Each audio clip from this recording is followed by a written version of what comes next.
السلام علیکم ورحمۃ اللہ وبرکاتہ۔ ناظرین کرام، نماز فجر کی چھٹی نہیں ہے، نماز فجر کا ناغہ نہیں ہے، یہ نحوست کی بنیاد ہے۔ جو شخص فجر کا وقت اپنے بستر پر ضائع کر دیتا ہے، نماز نہیں پڑھتا، وہ خبیث آدمی ہے۔ رسول پاک صلی اللہ علیہ وسلم نے فرمایا وہ گندا آدمی ہے، شیطان اس کے کان میں پیشاب کر دیتا ہے، وہ ناپاک آدمی، خبیث آدمی۔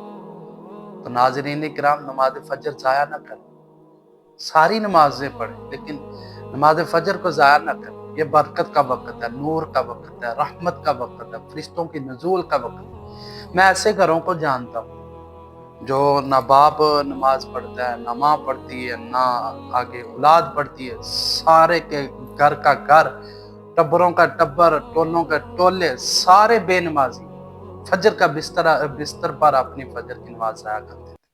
تو ناظرین، میری آپ سے ریکویسٹ ہے، عرض ہے، نصیحت ہے، نماز فجر کی چھٹی نہ کریں، ناغہ نہ کریں، نماز فجر پڑھیں، خود بھی اٹھیں، بچوں کو بھی اٹھائیں، اپنے بچوں کو ساتھ لے کے۔